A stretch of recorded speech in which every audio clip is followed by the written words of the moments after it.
காலை நேரம் Bible hour presented by the National Bible College. கிறிஸ்துவின் சபையார் உங்களை வாழ்த்துகிறார்கள். Satellite Bible School. வணக்க நேயர்களே, கிறிஸ்துவுக்குள்ளுடன் சகோதர சகோதரிகளே, அன்பு வேத மாணவர்களே, நம்முடைய ஆண்டவராகிய இயேசு கிறிஸ்துவின் நாமத்தினாலே உங்களை வாழ்த்தி இந்த நிகழ்ச்சிக்கு உங்களை வரவேற்பதிலே மிகுந்த மகிழ்ச்சி. தொடர்ந்து நாம் அப்போஸ்தலனாகிய பவுல் தீத்துவுக்கு எழுதின நிருபத்தை குறித்து தொடர்ந்து நாம் படித்துக் கொண்டு வருகிறோம்.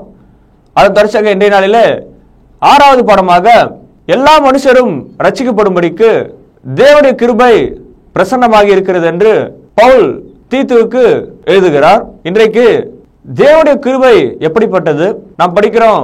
எபேசியர் அதிகாரம் 2:8 கிருபையினாலே விசுவாசத்தை கொண்டு ரட்சிக்கப்பட்டீர்கள், இது உங்களால் உண்டானதல்ல, இது தேவனுடைய ஈவு என்று அந்த வசனத்தில் நாம் படிக்கிறோம்.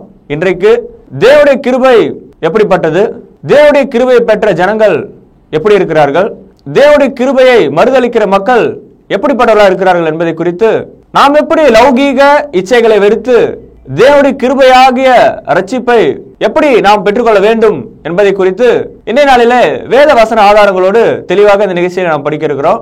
எனவே உங்களுக்கும் தேவனுடைய கிருபை பிரசன்னமாக இருக்கிறது.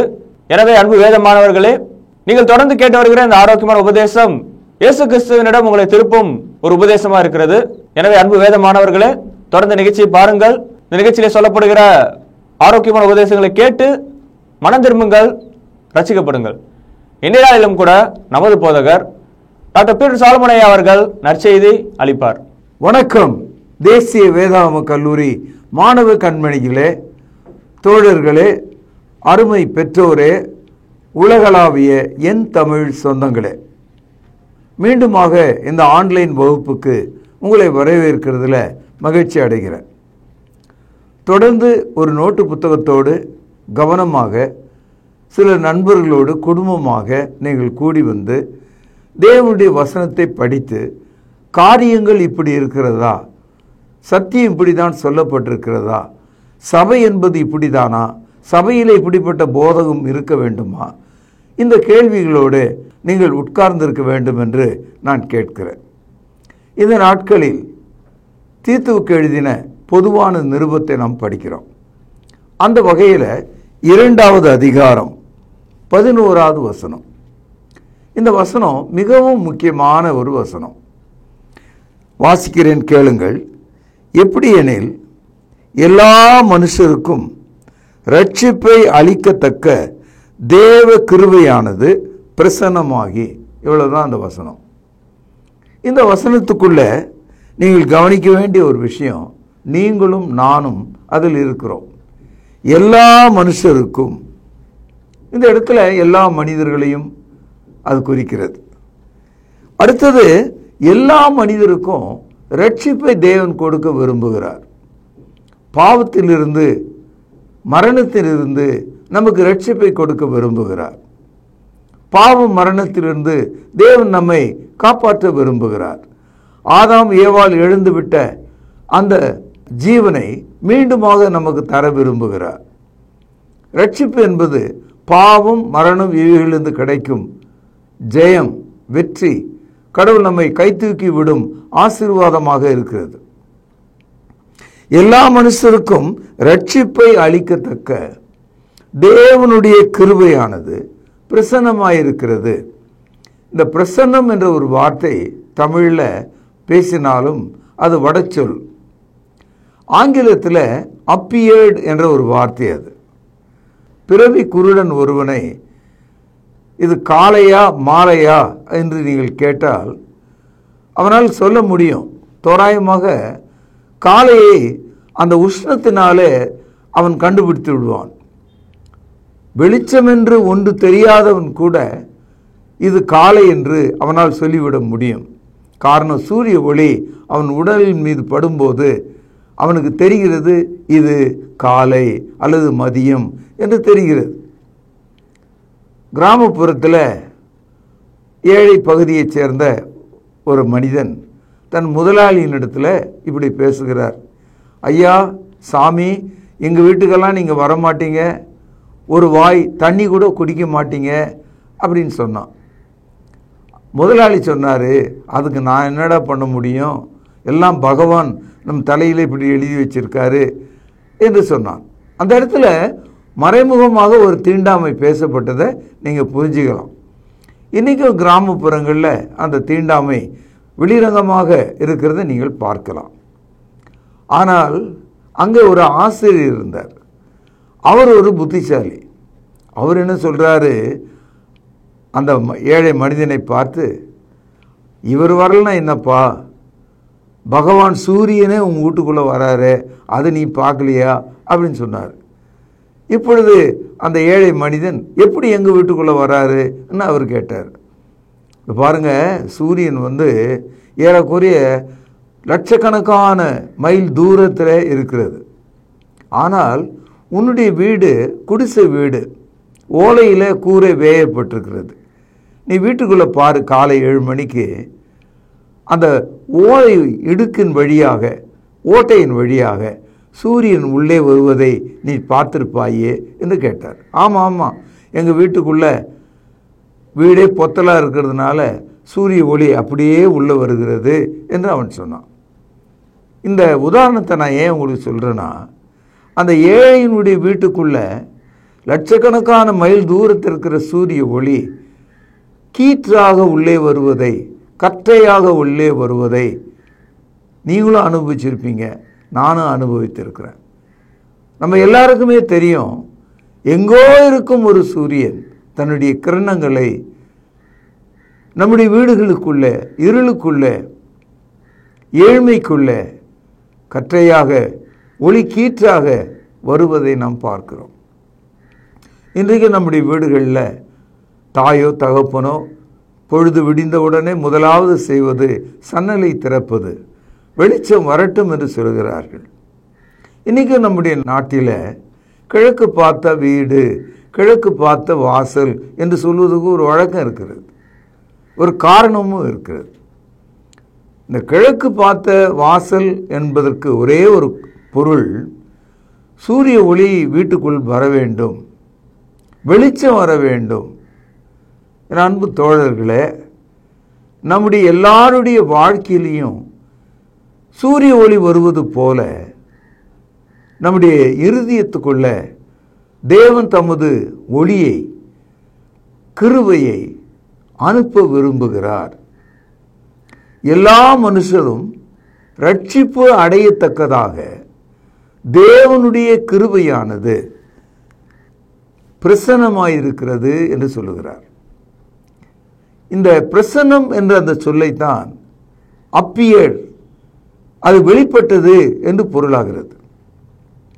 அன்பு தோழர்களே, நம்முடைய வீடு பொத்தலான அந்த ஓலை கொட்டைகளுக்குள்ள சூரிய ஒளி வருவது போல நாம் எவ்வளோ தாழ்மையாக இருந்தாலும், எவ்வளோ பாவத்தில் இருந்தாலும், எவ்வளோ கொடுமையில் இருந்தாலும், நாம் எவ்வளோ கத்தரை விட்டு பிரிந்திருந்தாலும், சமுதாயத்தால் கைவிடப்பட்டிருந்தாலும், வாழ்நாள் முழுவதும் சமுதாயத்தால் குற்றவாளி, இவன் ஜெயிலில் இருக்க வேண்டியவன் என்று சொன்னாலும் கூட அவனை கடவுள் ரட்சிக்க விருப்பம் உள்ளவராக இருக்கிறார்.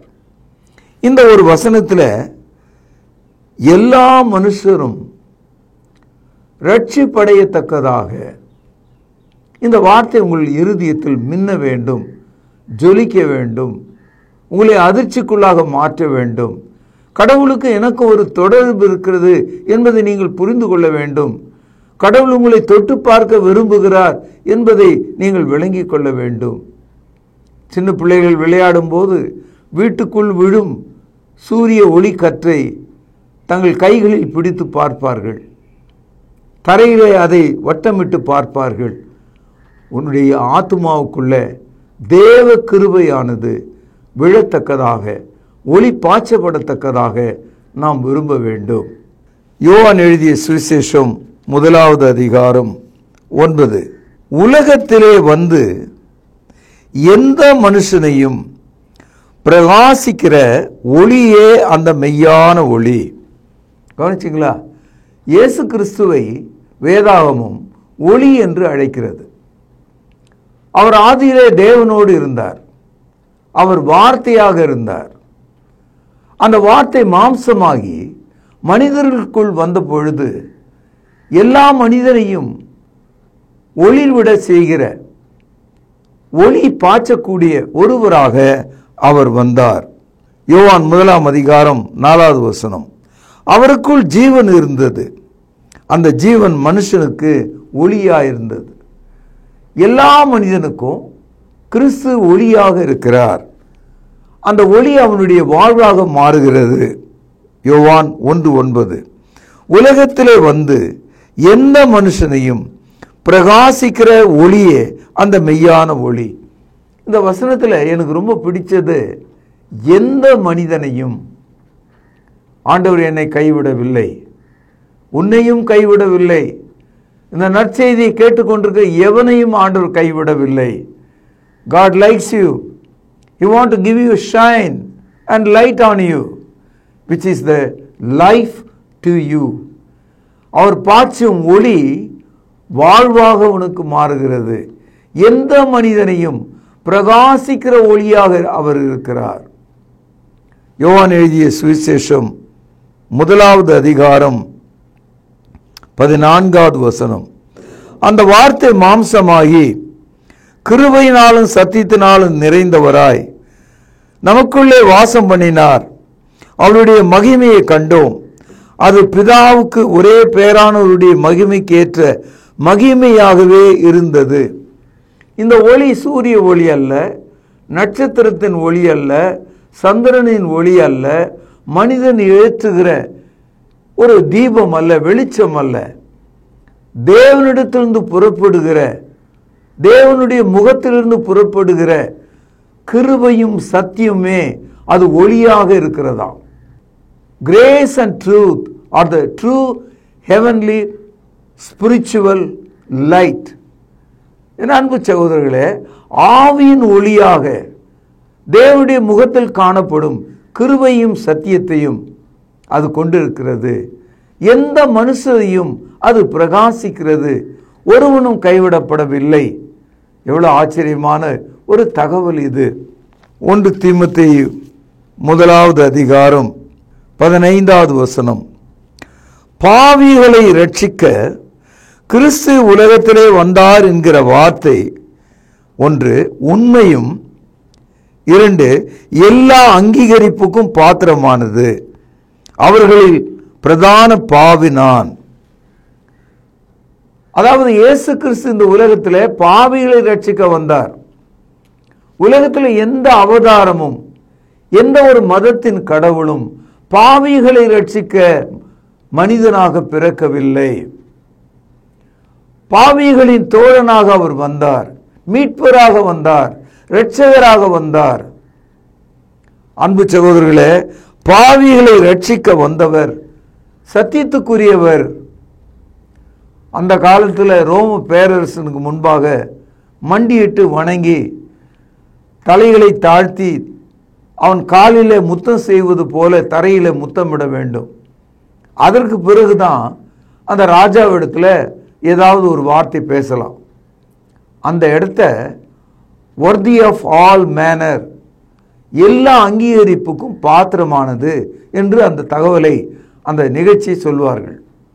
அதாவது அரசனை வணங்கி வாய் திறப்பது. அதுபோல இந்த வசனத்தை எழுதின அப்போஸ்தலனாகிய பவுல் சொல்கிறார், பாவியே, பாவியாகிய மனிதனே, ரட்சிப்புக்கு தூரமாக இருக்கிறவனே, மரணத்தில் வாசமாக இருக்கிறவனே, உனக்கு முன்பாக நான் முழங்கார் படியிட்டு ராஜாவுக்கு முன்பாக அறிக்கையிடுவது போல பாவிகளை ரட்சிக்க இயேசு இந்த உலகத்திற்கு வந்தார் என்ற தகவலை நான் உனக்கு சொல்கிறேன் என்று சொல்கிறார். வேத மாணவர்கள் இந்த ருசியான பகுதியை, பவுலப்போஸ்தலருடைய உதட்டின் வார்த்தையை நீங்கள் புரிந்து கொள்ள வேண்டும். எவ்வளவு சிறப்பான ஒரு கருத்தை ஒரு மனிதன் காலடியில் விழுந்து சொல்லுகிறார். பாவிகளை ரட்சிக்க இயேசு கிறிஸ்து இவ்வுலகத்திற்கு வந்தார். உங்களுடைய தலையில ஒரு நமிச்சல், ஒரு குடைச்சல் இருக்கும். தேவனுடைய நாமத்துக்கும் கிறிஸ்துவுக்கும் விரோதமாக கொலைகளை செய்து, அநியாயங்களை செய்து, சித்திரவதை செய்த இந்த மனிதன் இதை சொல்லலாமா? இந்த மனிதன் அதை சொல்லலாமா? ஏனென்றால் பாவியிலும் பெரும்பாவியாயிற்றவன் என்று நீங்கள் யோசிக்கலாம். அது உண்மைதான்.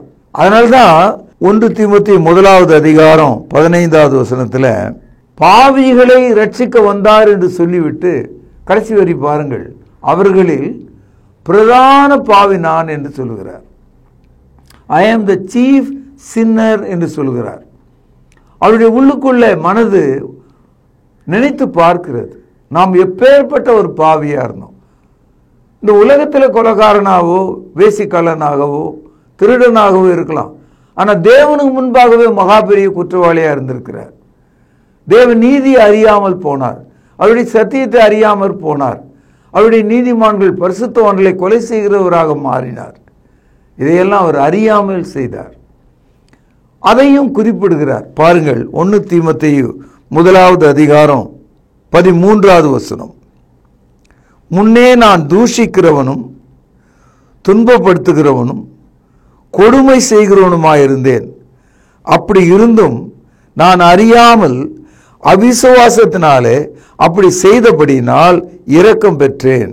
தன்னுடைய இக்னரன்ஸை, தன்னுடைய குற்றத்தை அவர் ஒப்புக்கொள்வதை நாம் இங்கே பார்க்கிறோம்.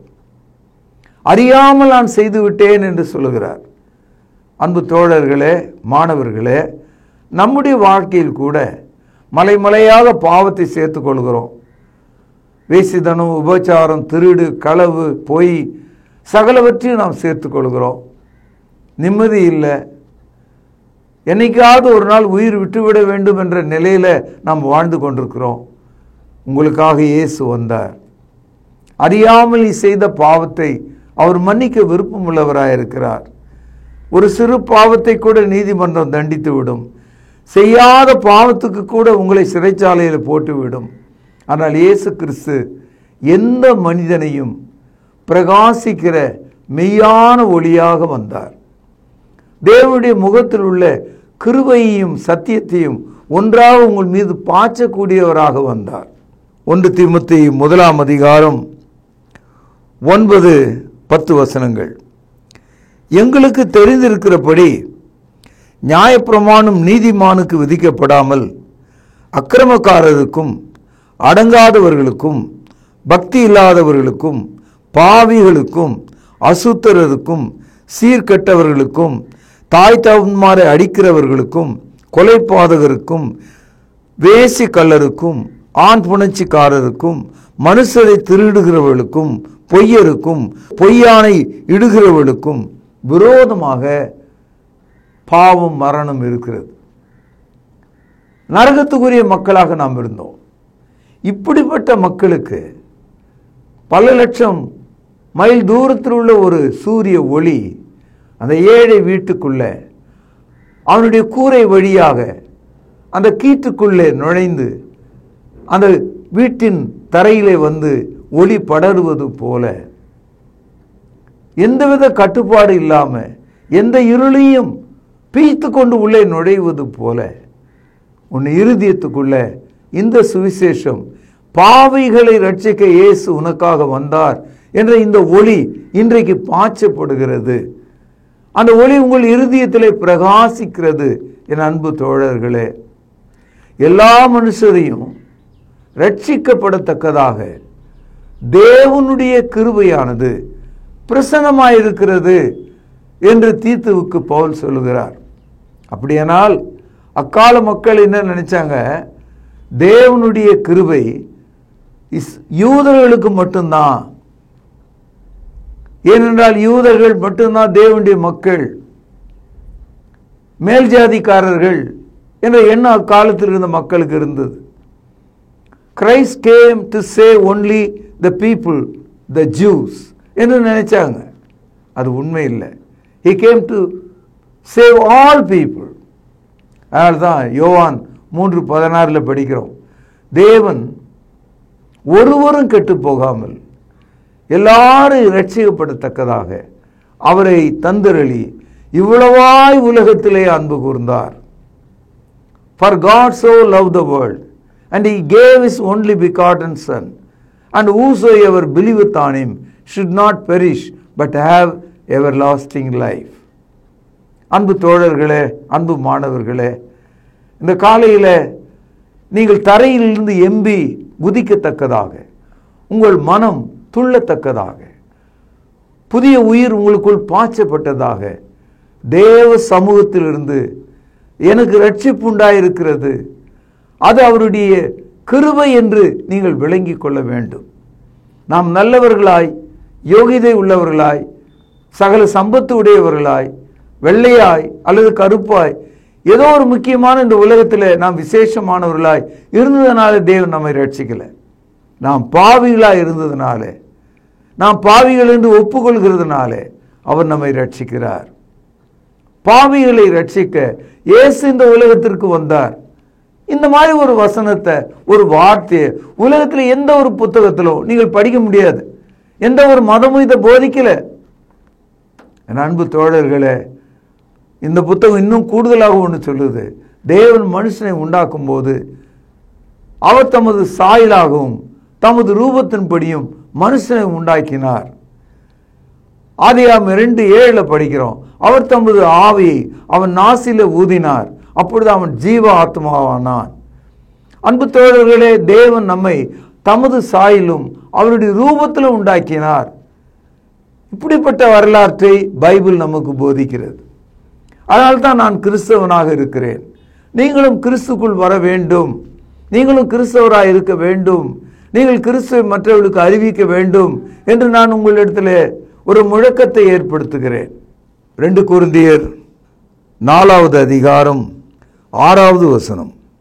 இருளிலிருந்து வெளிச்சத்தை பிரகாசிக்க சொன்ன தேவன் இயேசு கிறிஸ்துவின் முகத்தில் உள்ள தமது மகிமையின் அறிவாகிய ஒளியை தோன்ற பண்ணும் பொருட்டாக எங்கள் இருதயங்களில் பிரகாசித்தார். எப்படி சூரிய ஒளி அந்த ஏழை வீட்டில் அந்த கூரையினுடைய இடுக்கு வழியாக ஒரு கீற்றாக தரையில வந்து பாய்ந்ததோ, அவ்விதமாக தேவனுடைய ஒளி கிருபையாக நம்முடைய இருதயங்களில் பாய்ச்சப்படுகிறது.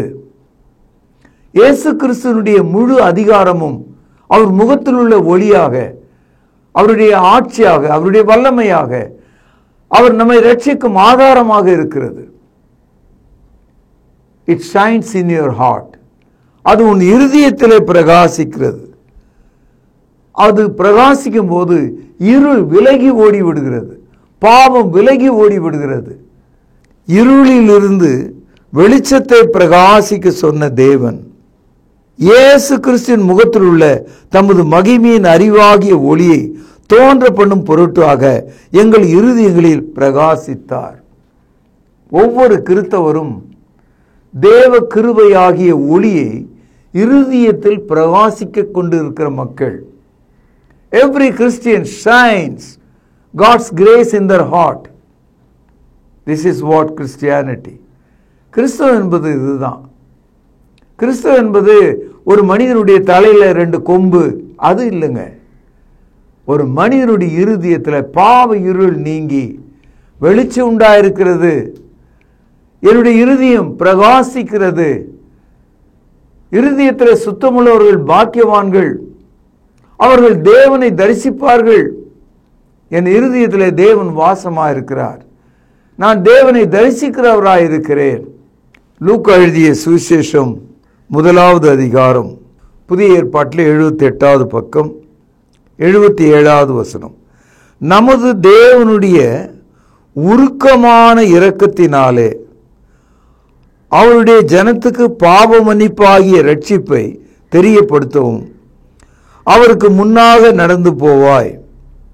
அந்தகாரத்திலும், கவனிங்க, மரண இருளிலும் உட்கார்ந்திருக்கிறவர்களுக்கு வெளிச்சம் தரத்தக்கதாகவும் நம்முடைய கால்களை சமாதானத்தின் வழியிலே நடத்தவும் அவ்விரக்கத்தினாலே உன்னதத்திலிருந்து தோன்றிய அருணோதயம் நம்மை சந்திக்கிறது என்றான்.